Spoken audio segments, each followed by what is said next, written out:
Before joining WHO, Dr. Morgan worked for the US CDC from 2007 through 2016.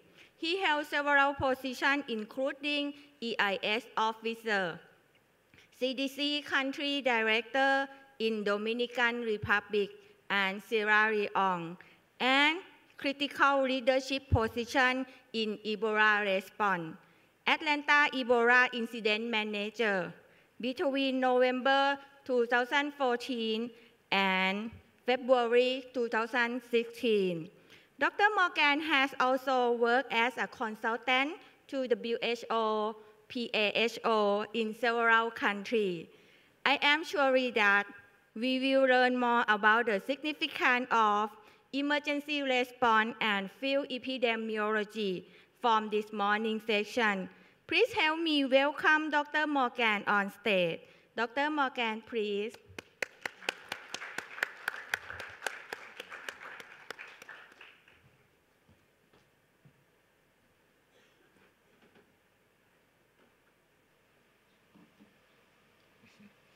Well, good morning, everybody. I feel like it's a small group of friends. I know quite a lot of you in the audience, and so it's really a great pleasure to be here. I suspect there's some people will come in as I get started.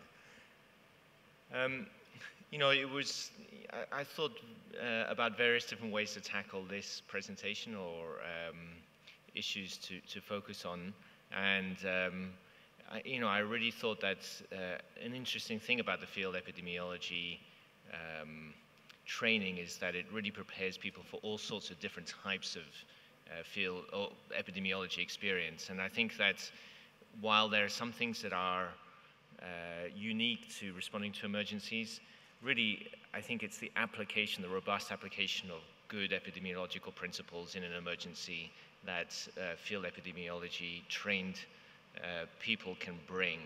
So I just wanted to give a bit of an overview about what I think some of the key epidemiological skills that all field epidemiologists should be able to bring to responding to emergencies.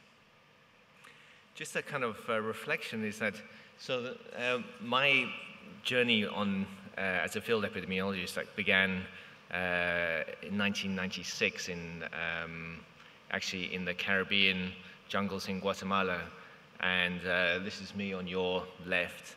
And took me about 10 years from that point to get onto a field epidemiology training program. And I think for a lot of people, and actually I was talking with Victor just before this session, is that it's something that kind of gets under your skin, and it's a kind of it's really a vocation.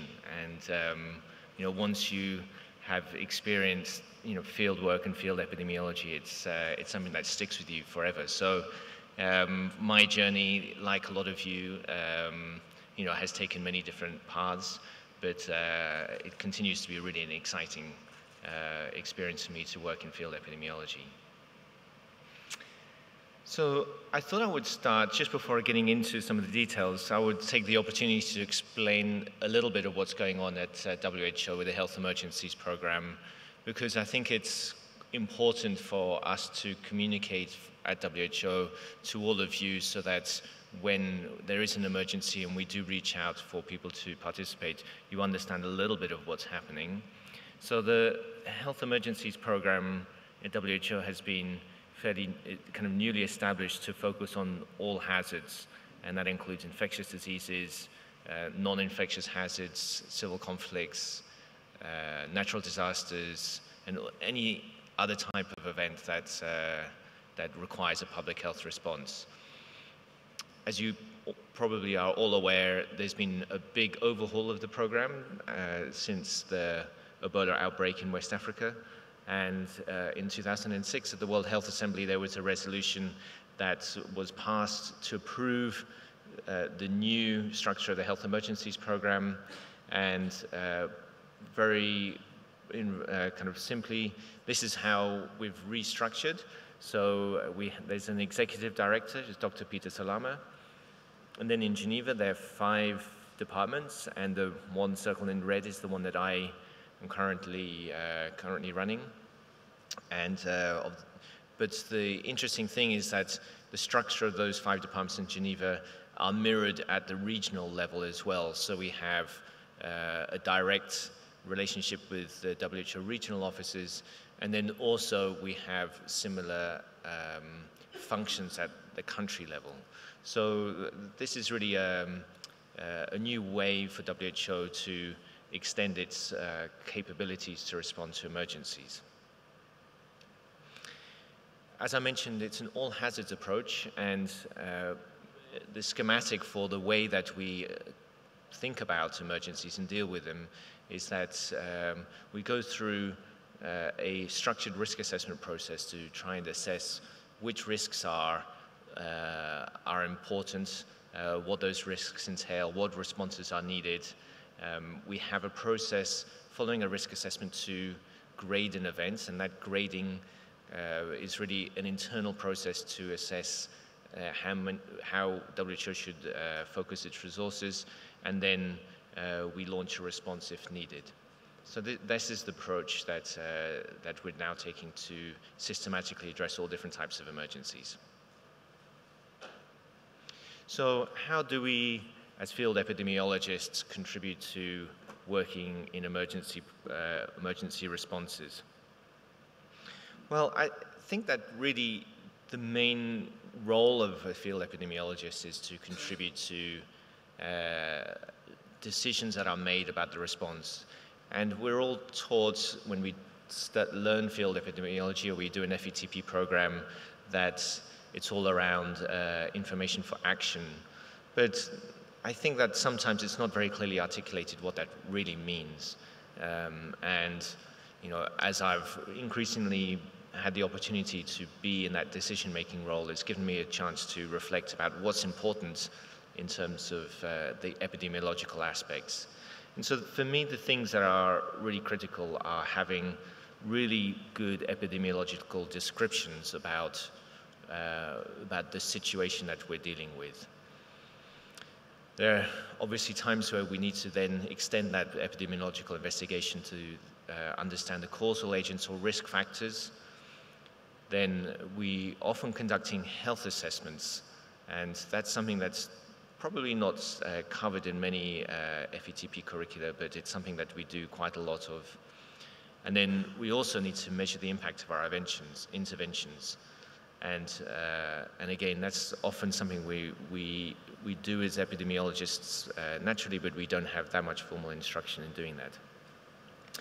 And then sometimes we also end up working on research projects in emergencies. And that is an interesting area because there's a number of challenges. It's an extremely challenging undertaking to do research in an emergency. And many of the skills that we learn as field epidemiologists are quite applicable to that because we're often working in difficult environments with difficult logistical requirements. And often those types of investigations are not the things that somebody who comes from a purely academic background might be best suited to work in. So I'm going to just speak about some of these aspects and give some ideas about how, as epidemiologists, we can really contribute to emergency response and decision-making in emergency response. So really starting with the obvious, we all get taught this as our, the very first, in our first courses, is describing cases in an epidemic curve and showing what's going on in terms of the evolution of an event. And here I've just I've picked a number of examples. Some of them are the current examples that we're dealing with. So this is the measles in Somalia. Obviously a very big problem this year, and that's very clear to see, that we've got a major problem on our hands in that country with measles. Another recent example, yellow fever in Brazil. This is actually vaccine coverage. It's not cases of yellow fever, it's vaccine coverage.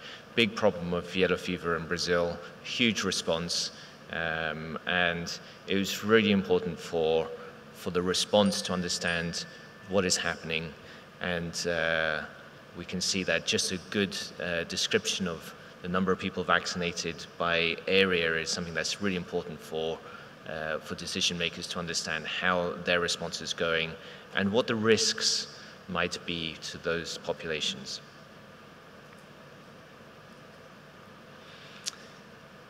This is another type of description, and this is actually just an excerpt of a larger graphic, which is too big to show on a slide.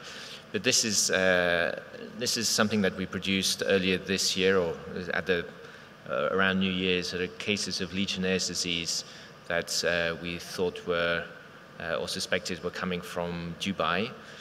And I wanted to show this because I think it illustrates some of the usefulness of good descriptive epidemiology when dealing with an acute problem.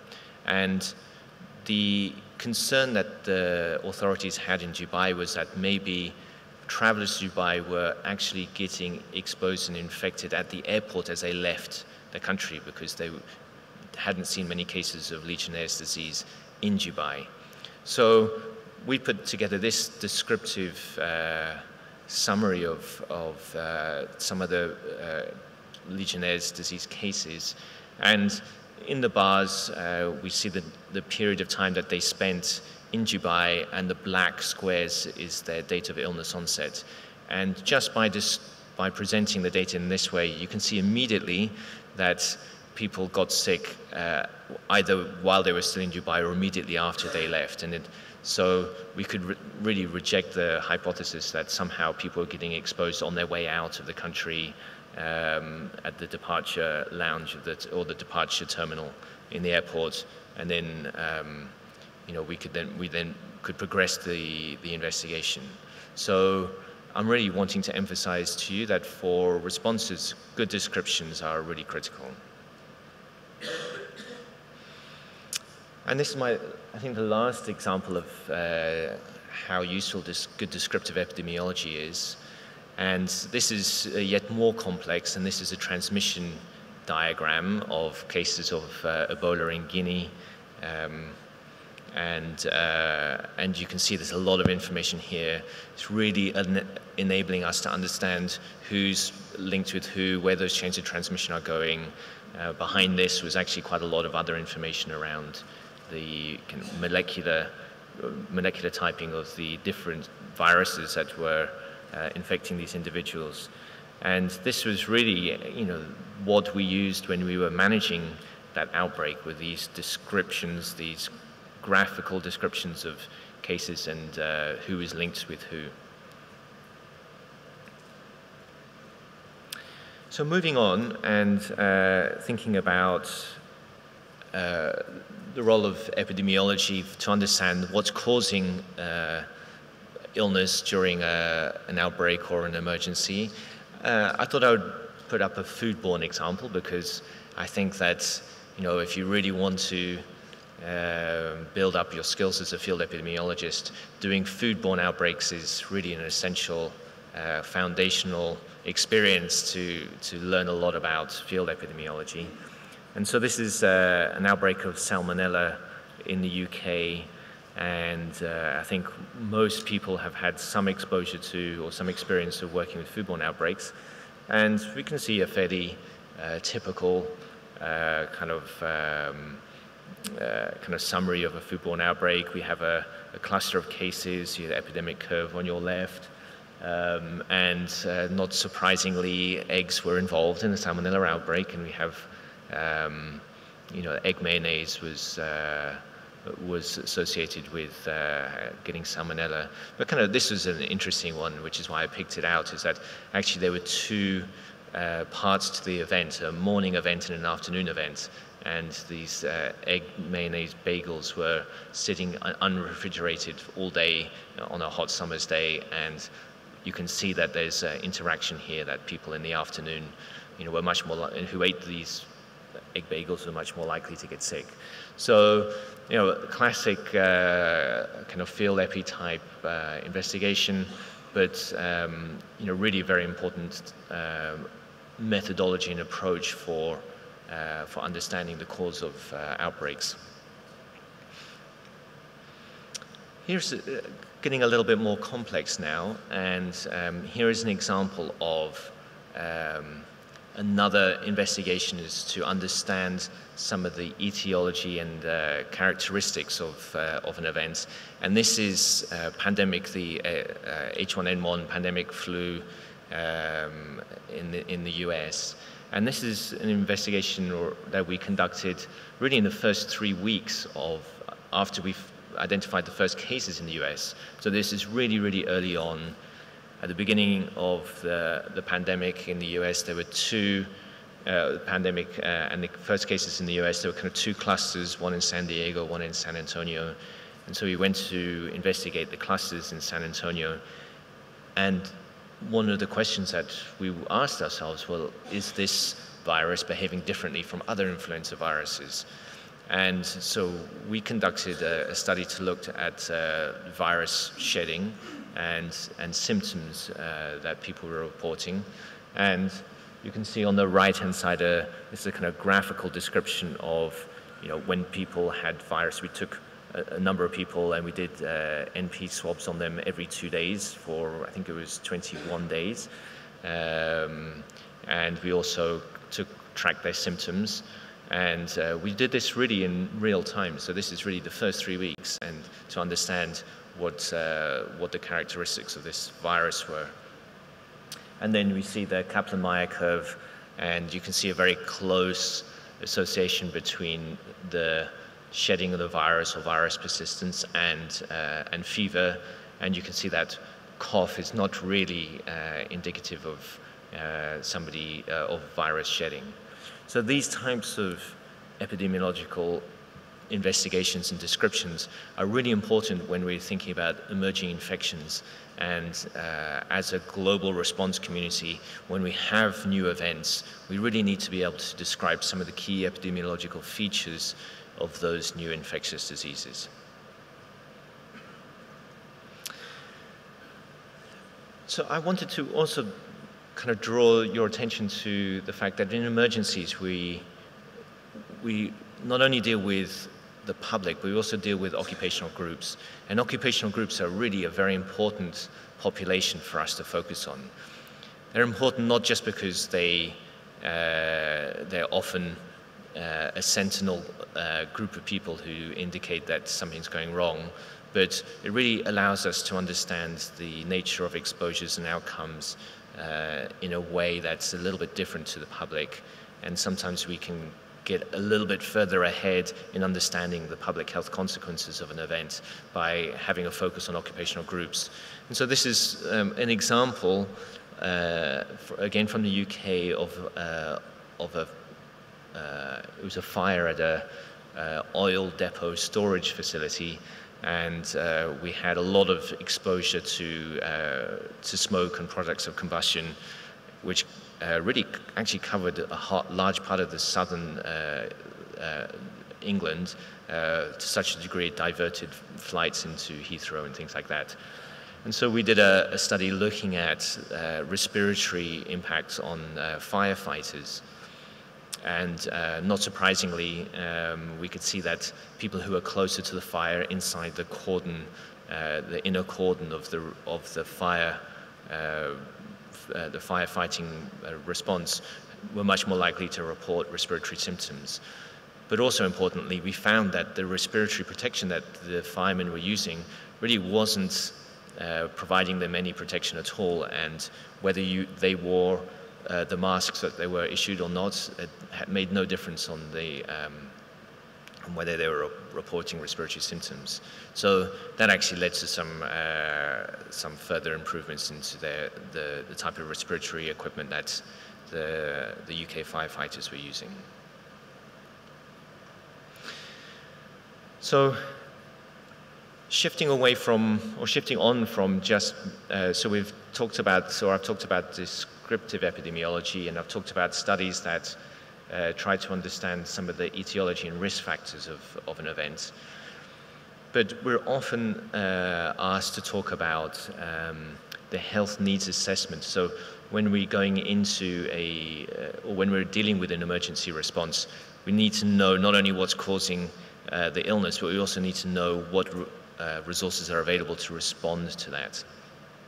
So this is an example of something that's an approach we use at WHO for humanitarian responses, which is really mapping out in a rapid way what health facilities are available to a crisis-affected population.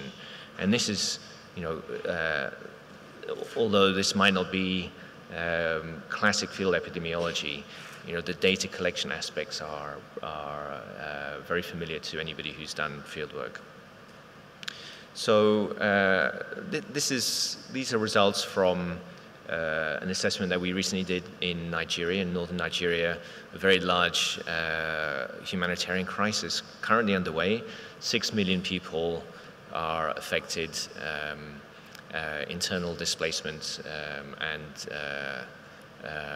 violence caused by Boko Haram in the Chad Basin area. And you can see that that a lot of those that population has very limited access to healthcare services. I can't read the slide from here. I have to turn around. Only 60% of the health facilities in that part of the country are functioning. That's a critical piece of information for us to respond to a humanitarian crisis like this. So we really need to be factoring in pieces of information that are not just about the etiology of illness, but also the availability of health resources for us to support the affected populations.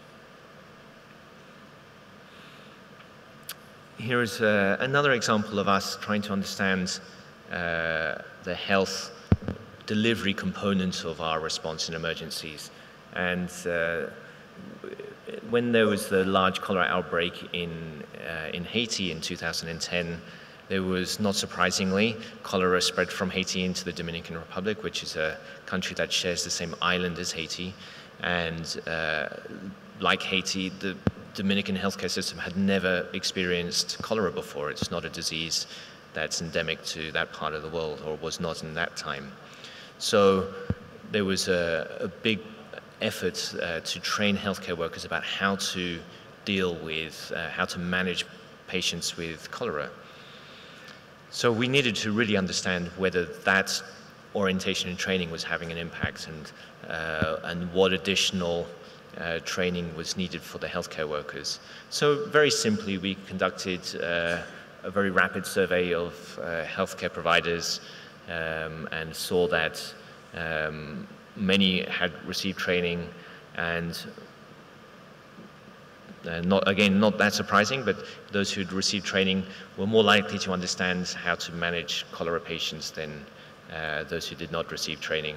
And we went on to do additional surveys to look at patient outcomes, and we actually ended up getting to the point of doing retrospective reviews on where patients had died from cholera to understand a little bit more. But that type of application of field epidemiological methods is really important for people who have to guide a response and make sure the response is being effective. So not only do we need to know the impact we're having in our healthcare system, we also need to know the impact that's happening in our populations. Increasingly, I would say there's a real focus on what's termed social mobilization, communications, reach out to communities, engagement in with communities in emergency response. And we spend a lot of time, often a lot of resources, in working on getting messages out to the community. We all know that the community is really the most critical point from a public health response. So we need to get our messages out to them. But at the same time, we need to measure about how effective we are.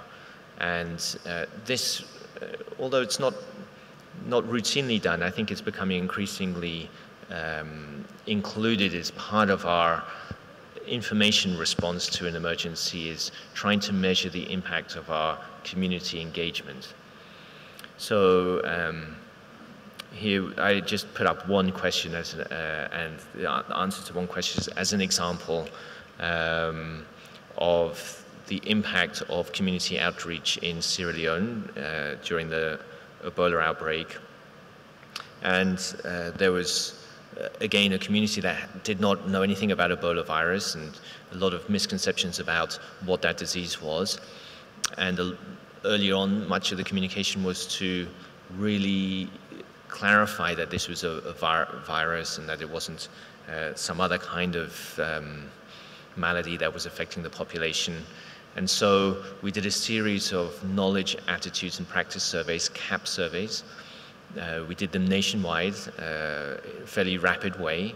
In fact, there was a fourth one that we did in 2015, which I haven't put up here. But you can see that we can track our impact on at least people's knowledge about what's happening in an event. So we often use CAP surveys to understand, what modes of communication are most effective, whether it's radio, newspapers, internet, WhatsApp, and so on and so forth. So again, a really important component of our response.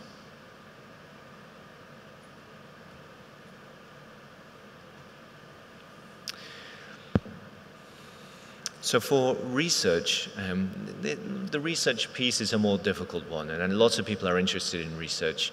And I think there are major ethical challenges about getting the balance right between how much research we do during an emergency versus how much response we do. And it's not always an obvious balance. Intuitively, we know that we need to understand our response and the situation better so that in the future we can apply our research findings to have better quality responses. But when you're in the heat of the moment, really your primary objective is to control the risk that the population is facing.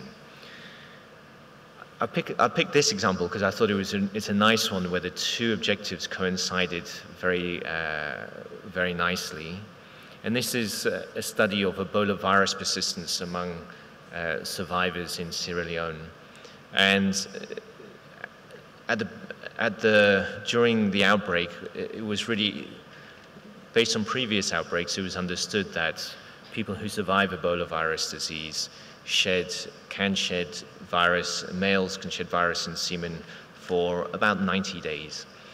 However, epidemiologically, we were seeing these strange patterns of clusters popping up in communities that didn't have transmission anymore, but were previously affected. And so we really asked ourselves, well, is this a virus persistence issue? And we all know now the answer is yes, it was. But we needed to figure out and understand better how long are male Ebola survivors potentially infectious or have virus in their semen and could potentially infect other people. Because not only did we need that to improve our response or get our response properly calibrated for that, but we also needed to provide advice to these individuals and their families.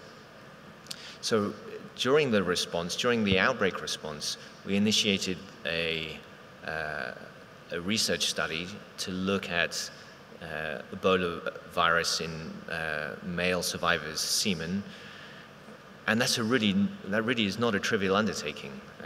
Not only there's interesting ethical issues in that as well, but there are infection control issues, issues of working in a population where this type of study is very unfamiliar. Asking males to provide a semen sample was culturally uncomfortable. And so it was a really major effort, but it led in real time to changes in our recommendation. And we started off with a fairly small study of 100 males, actually 93 participants who ended up completing this first part of the study. And we found individuals who were still shedding virus. A large, a quarter of those participants were still shedding virus in the semen 9 months later.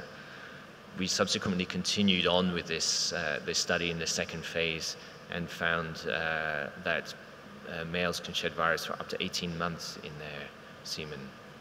So this was a really good match of doing research and guiding our response. Another kind of research area that we really need to consider is developing new methods for emergency response. So this is a slightly different category of research, which is taking the opportunity of conducting research during an emergency, not for the direct benefit of that response, but for future responses. And this example is one where we wanted to look at different methods to estimate mortality among crisis-affected populations. And this is quite a complicated effort, because for any of you who've been involved in these retrospective mortality surveys, essentially, because even in a really terrible situation, luckily the occurrence of deaths is fairly, the small numbers of deaths occur even at a high mortality rate. You need to have a very long retrospective period to get results that are meaningful. So you end up taking a sample for 90 days in the past, but that doesn't tell you too much about what's happening today in the community that you're trying to help. So we undertook a study to see whether a new informant approach would be valid, and we worked in 4 crisis-affected communities in 4 parts of the world, and found that the approach had some utility and actually was working better than some of the routine systems. We've been able to apply this approach in other crisis-affected populations in different emergency settings. So those are some of my kind of thoughts about, what is the role of field epidemiology in crisis and emergencies. And we talked about, good descriptive epidemiology. I spoke a little bit about using, understanding the nature of a new event through more maybe kind of etiologically focused or risk factor focused epidemiological studies.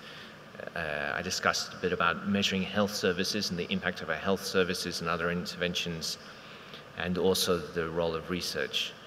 So all of that is great, but in reality, how well are we doing with all of this stuff?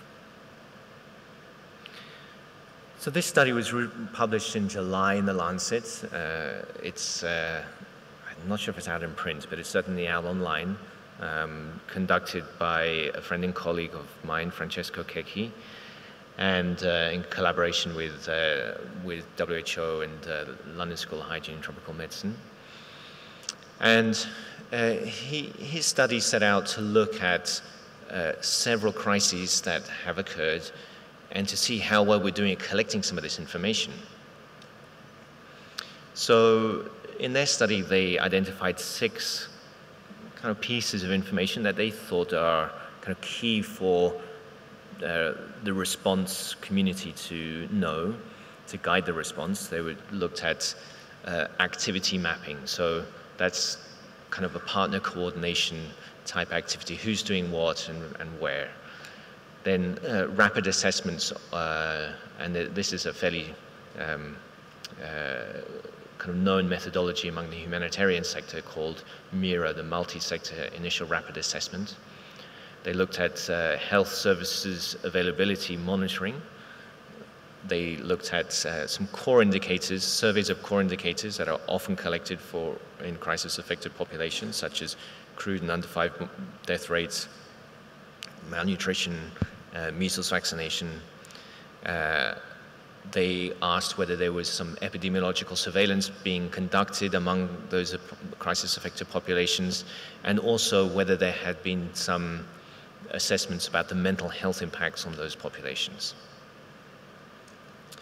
So they looked at armed conflicts and natural disasters, the 13 armed crises, armed conflict crises, and I hope you can, I'm not sure if you can see this at the back, but the different bars are the different types of information that I outlined in the previous slide.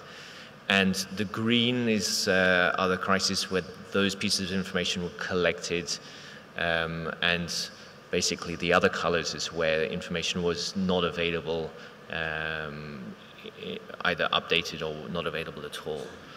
So it's really obvious, right, that we're doing a poor job at collecting the critical pieces of information for these populations who are highly vulnerable and impacted by emergencies. We have a similar, maybe worse picture even in natural disasters, where we're just doing a lousy job at collecting basic information about these affected populations. And so as a decision maker, how do we guide our response? Based on intuition, based on anecdotes? I mean, it's a real problem, and it's a very difficult challenge for people who are on the ground trying to mount an effective response if you don't have any information to guide what you're doing.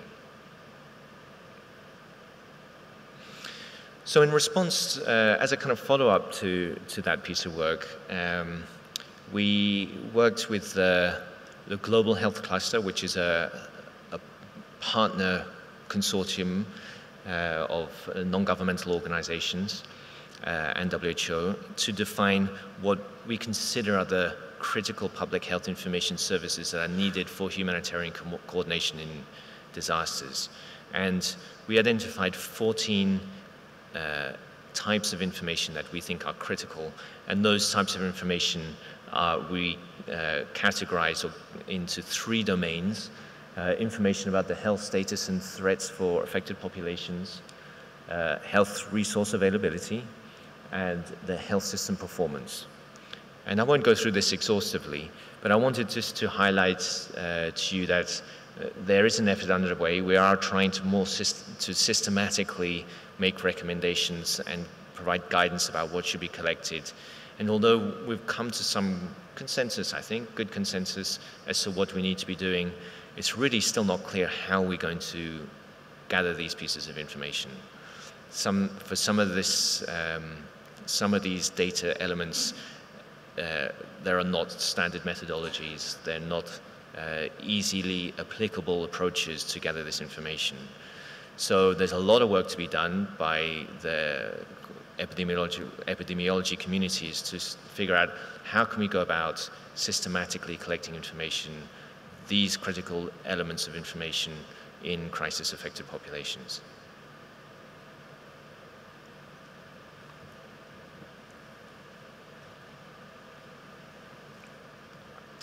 So what are some of the challenges, additional challenges we face? Well, I've listed 4 here. And these are things that I personally feel I come up against frequently. I think that in emergency responses, the quality of epidemiological output is variable, which I guess is a polite way of saying that it is often very poor in quality. And it starts with very weak descriptive epidemiology. I would say it's more common than not to receive an epidemiological summary about an event, even a small outbreak, and that summary is just not good enough. It's just not clear. You can't understand what's going on. And the other problem that I often come across is that while in a positive way there is an understanding that data should be collected and reported, it's often just reported as data with no interpretation of what it means. And if you're sitting, as I am at the moment, in the headquarters and you get a report with just some numbers with no interpretation, it's almost impossible to understand what it means. And what I'm really looking for is that the team on the ground provides their contextual knowledge to interpret what those data mean. We've got major problems with data collection and data management. As a community, as a professional community, we suck at this. We have really small amount of investments in methodology and tools for responding to emergencies. And we had some great innovations about detecting new events, but where are the innovations for our community in terms of how we respond to those and investigate those events? And then we continue to have a disarticulation between epidemiologists and decision makers. Decision makers are not very good at explaining what information they need to guide their response, and epidemiologists are often focused on more kind of etiologically kind of centered type questions that might not be important for decision makers. So descriptive epi issues. You know, yesterday when I was finishing this presentation, putting this presentation together, I was thinking about whether I should show some examples, and I thought that probably might be a little bit undiplomatic to show examples for where descriptive epidemiology is not done well. But I thought I'd list the things that are frequently problematic. Time periods are not reported. You know, I can't tell you how often I get a report about 63 cases of cholera in a certain place. And that, when were those cases? Was it in a year? Was it in a month? Was it in a week? This is a real, day-to-day limitation that we're often getting these reports, or another one that's frequent, 150 cases to date. Very kind of problematic to receive that type of information. Case definitions. Well, we've all struggled with case definitions in many different ways, but again, it really is so critical to know, what the case definition is and being able to apply it properly, because very often we end up, spending a lot of time mounting a response to what we think is a big event, but then it turns out once you get into the details that most of the cases are actually something else. That's really, a poor use of resources. It's time consuming to mount a response to then realize that actually what you think is going on is really just poor case definition application. Something that's I've noticed happening more frequently in the last year or so. I'm not sure why this is happening, but I see lots and lots of epidemiological descriptions which include the number of cases that have been ruled out as not a case. So we see epi curves with, confirmed probable suspect not a case. What's going on here? Why are people now including non-cases in their epidemiological summaries? This really makes no sense, and it has to stop. Maybe you guys know where this tendency is coming from. I don't know. Trends that are not properly kind of interpreted. So again, we've all fallen victim to this, because it's often wishful thinking that as soon as we see a downward trend, we think the problem's over. But this is kind of Epi 101. We need to make sure that trends are really continuing, and they're not just underreporting or delay in data getting into your surveillance system.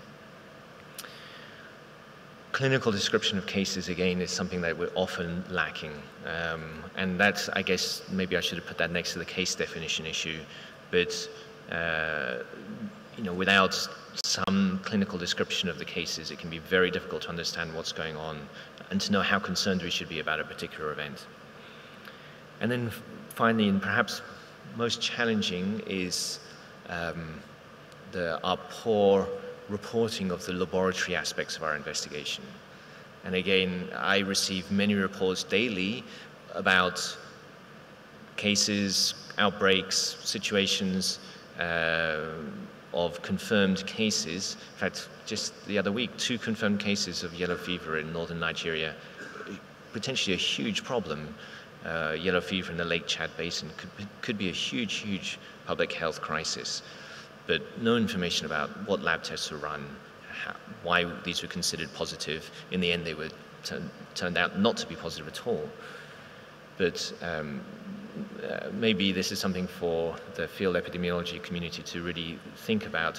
What information on lab tests do we need to include as part of our basic summaries of epidemiological summaries? Okay, I'm going to try not to get too obsessed on this topic, but it is a topic that I feel quite strongly about: data collection. So it's a big problem that in 2017 most of us are still collecting information on pieces of paper and then entering them into spreadsheets, and then emailing them around to each other. This is a major problem for our profession, I would say. Now, I think paper and pen is a really important technology, and I'm not against that. And there are lots of environments and applications and places where paper and pen is the best technology.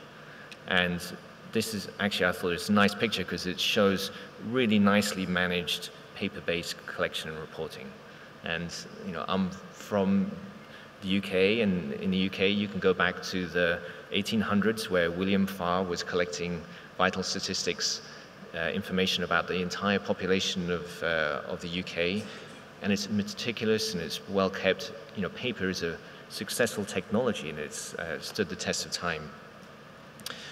But when we're in outbreaks and crises, this is really what it's like. Bits of paper everywhere, questionnaires, the staples, disintegrate, and when it's a hot, humid environment, it's a chaos. And how much time do we spend doing data entry and trying to figure out, data problems? I think all of us who've spent time doing field investigations have contributed quite a significant part of our professional lives just trying to figure out some of these data issues. Digitizing data is, I think, the problem that we need to solve. So while many other professions, many other sectors, many other industries have moved on to skip the whole kind of digitizing step, they have machines that provide electronic output automatically. We have to engage with the issue of entering data one way or another. So we either enter it on a piece of paper in the field and then enter it into a computer when we get back to the office, or we have to set up a system to enter data real time when we're collecting it from, let's say, a survey participant. But we're still digitizing information. And it appears to me that this issue of digitizing data has had no kind of focus or investment of time and thinking from us as a professional community or others who perhaps have better solutions for this. So we really need to start thinking about how do we digitize our information in a way that's more efficient and more robust. There are lots of approaches. This is one that's been developed by WHO. This is called eWars in a Box. It's actually a box which has everything in it got mobile phones and mobile servers and all sorts of things to set up a surveillance system on the fly. But there's still a big time investment up front. So whereas a piece of paper, you can put together a questionnaire, print it, give it to somebody with no or little training on how to fill out the questionnaire, apart from understanding the questions and that piece, but you still have to do that anyway. But if you're doing digital data collection, there's an upfront investment. So it's time consuming. So when I see lots of apps and solutions which are going to fix the problem, to me it indicates that the problem hasn't been properly described and there's not a good understanding of what that challenge is. Another thing that I get hot under the collar about, tools for field investigation. I put this up, and some of you might have, I started my Epi career, working with EpiInfo for DOS. In some ways, I think this was a golden age.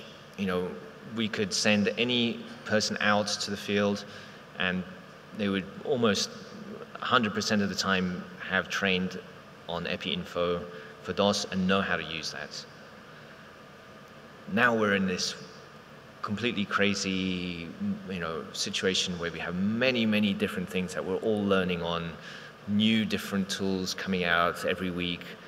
And from my perspective now, having to deploy international teams, we've gone a step backwards because, we send out teams who, we have one EPI who uses R, another EPI who uses SAS, another EPI who uses something else. There's no common language in many occasions between in our EPI teams when they go out. This is more than an irritation. This is an operational limitation that we need to address as well. So, what are the kind of core tools that, as a profession, we should all be able to use and when we go on deployments?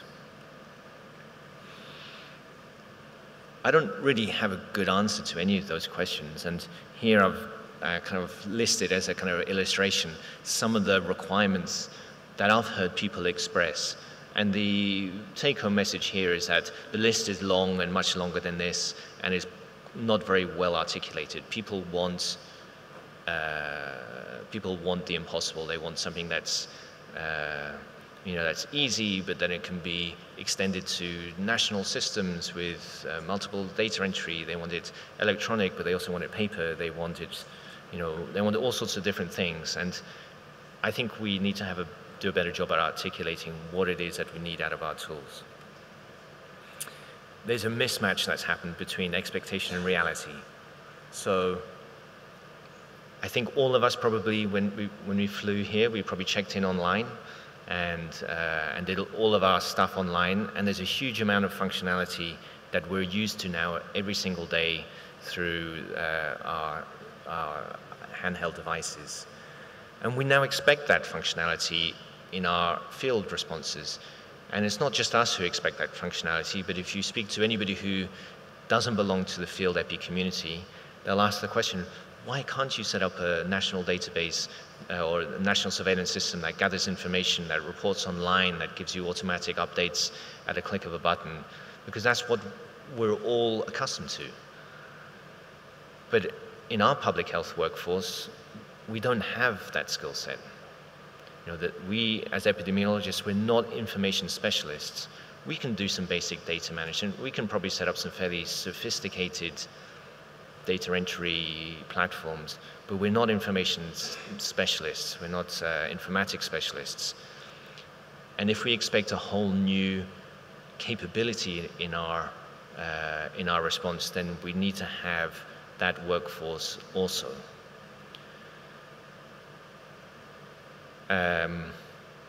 I put this up in terms of the other challenges, methods for response.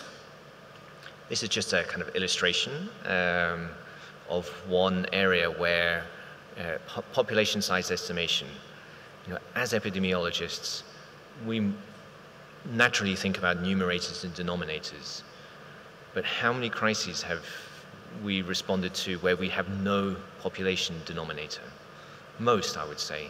If you go to South Sudan, it's almost impossible to figure out a proper rate. And not only is the problem that we're not sure about the population size, but we have multiple agencies with multiple estimates, and then you get this complete confusion about what's going on. There are lots of different methods that have been developed for population size estimation in humanitarian settings, but they haven't been pulled together. There's no clear guidance as to what are we, what's the best approach or the correct approach or most suitable in different situations. This should be at the top of our agenda in terms of research for emergencies. As epidemiologists, we need to know our denominators. There are lots of other tools on the way. I just thought I'd mention this because a lot of you are involved in the GORN Partner Network. The GORN community is putting together a tool for contact tracing in particular, trying to address that issue that's, I wouldn't say unique, but it's a fairly specific issue for us as field epidemiologists around contact tracing. And there are also really interesting initiatives there's a group called the Epidemics Consortium who develop tools through, they host hackathons each year, and they put together some really nice tools that are free and you can download off their website. And so we're trying to, in a slightly more systematic way, identify what some of these critical things are, such as, showing transmission diagrams and trying to address, some of those gaps that our existing tools don't allow us to answer. And then I just wanted to end on on an issue that I think is it's coming more and more to the fore, which is kind of like decision support approaches for emergency response. And I personally have been very frustrated over the last decade of lots of modeling work happening in universities in the many thousands of miles away from where the response is taking place, and as a responder only finding out about these modeling efforts months or even years after the response is finished. The modeling can be a really important tool, but it needs to be intimately linked to the response on the ground. And this is an example of the Ebola response in Democratic Republic of Congo in May. And we actually deployed one of the Imperial College modelers with our response team as part of our first response. And it was really just a trial to see how that worked. And he put together a nice model. Luckily, we didn't have many data points because there were not many cases, which is good news. But it helped us to quantify a little bit what we thought the risks were. And this also helped, fed into the decisions about whether we should continue to provide air support. We had a very expensive contract to fly helicopters up and down DRC, Democratic Republic of Congo, for logistical support, and we had to decide, something as simple as how long to continue that for. So I think, looking to the future, I'd like to see us do a better job at using some of these modeling approaches for near-time decision-making. So just my last take-home messages for all of you. I would say the most important one is good epidemiology. Good descriptive epidemiology for an emergency is probably the most important contribution that you can all make. Please don't rush over the descriptive part to the analytic part, thinking the description is a stepping stone. The description is the most important bit. And if you don't get that right, if you don't dominate that as a field epidemiologist, you're not dominating your professional skill. Please invest your time in good descriptive epidemiology. We need a coherent approach as a profession to methods and tools for responding. We seriously need to think about this issue about health informatics specialists. Where does our job as an epidemiologist end, and where do we need to have another specialist come and help us with our response? And then we also need to continue, both as epidemiologists and as decision makers, to have a dialogue about what do we really need in the field, what type of activities should we be investing our time in when we're doing a response, and how do we get the best outcomes for the populations that are affected and vulnerable because of emergencies. Thank you very much.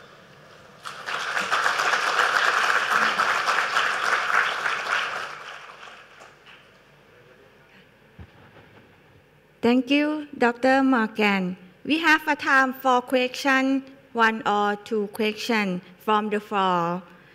And if you have a question, please come and introduce your name and question on the microphone, in the central microphone, please. Thanks. Hi, I'm Josh Vermont from the excuse me, influenza program, CDC Thailand. Oliver, that was a nice talk. You did a great job at sort of describing the Tower of Babel that exists in terms of our information management and collection in emergencies. I think we've all seen governments struggling with NGOs, other governments, other institutions, all presenting them with wonderful ideas about how to collect and manage their information. And we've even seen some of that earlier this week in the Innovations in Surveillance presentation. But who has the mandate to set the standard here?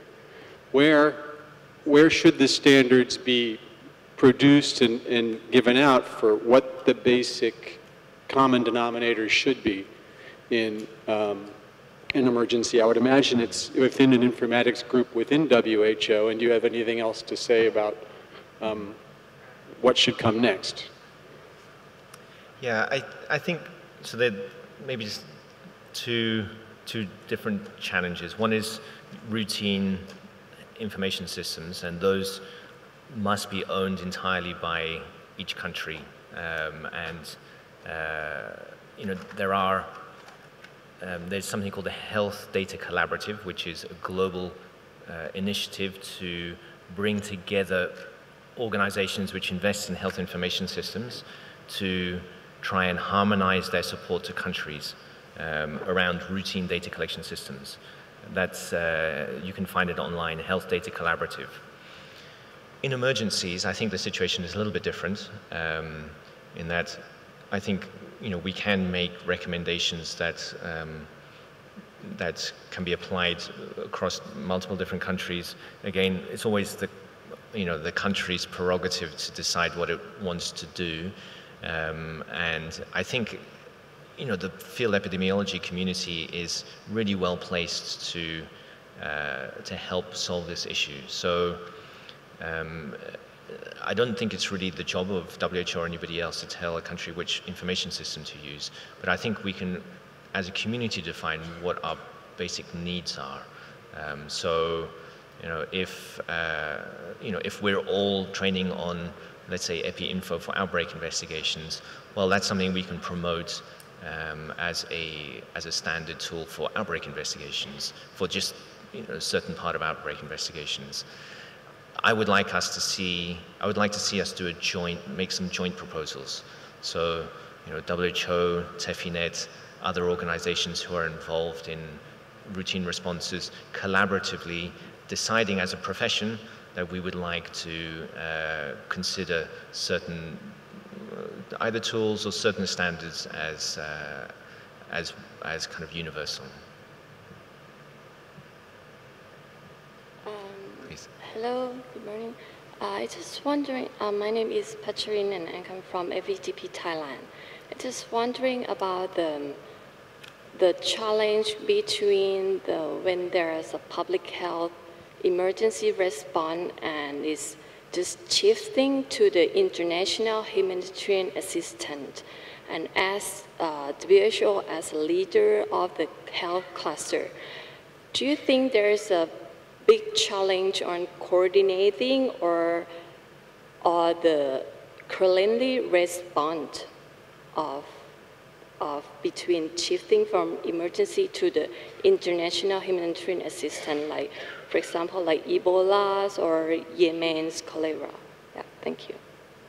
Thanks. I'm sorry, it's very difficult to hear up here. I think other speakers have said that. Was the question about using, coordinating international response? Yeah, I mean when the emergency response is in small scale, but when the event is become bigger and bigger and it's become like international humanitarian assistance level. So is there any challenge between the coordinating or even the response itself to become like, and as an example of Ebola, at first it's just only in the, how, I think we have a problem of like seeing things, like is it a small scale or how it could be handled internationally or the national response, something like that. Yeah.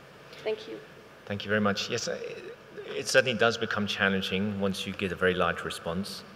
I think the the opportunity is that as field epidemiology trained professionals, we all have a common training. So in many ways, we speak the same language.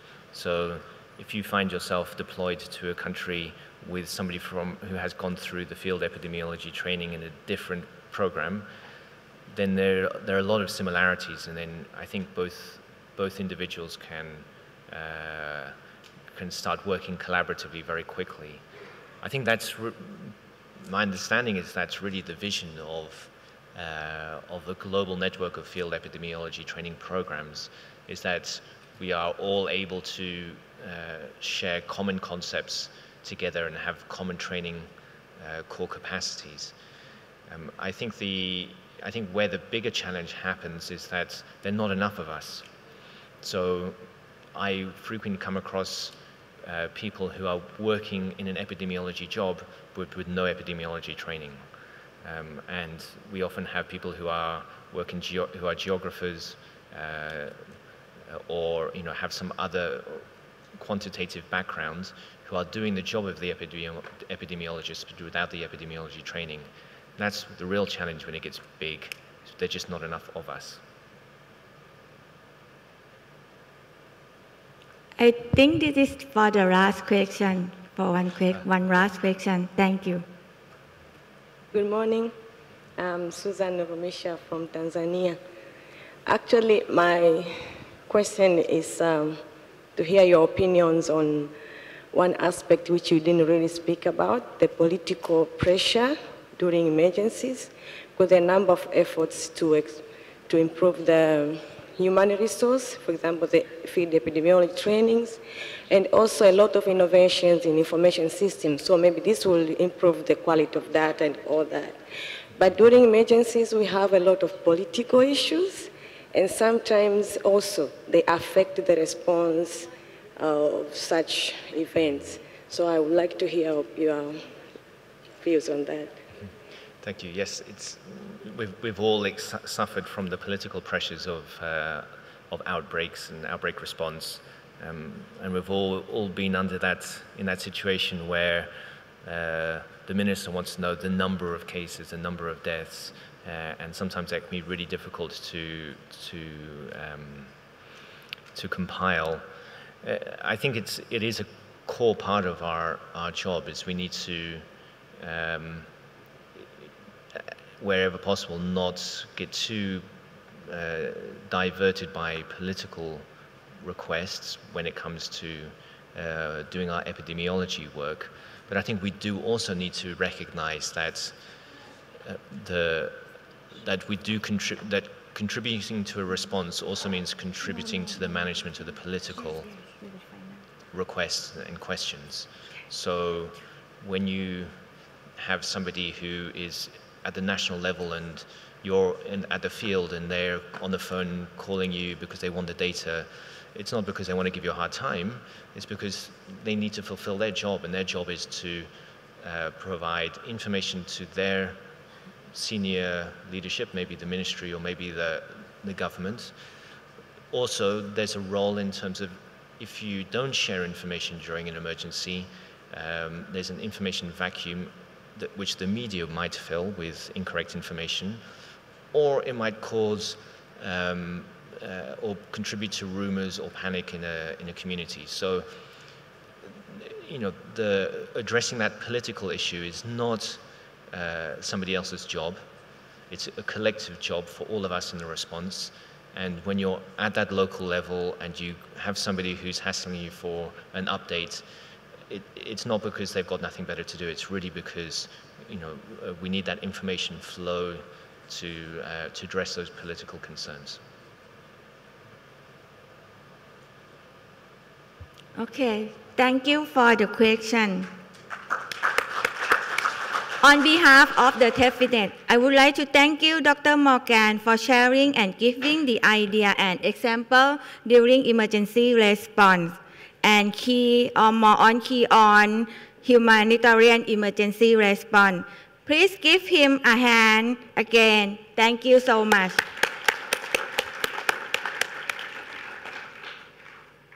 And And next session, we have the oral presentation on the second floor, and then we have some coffee break. Please come to this grand ballroom again on 10:30.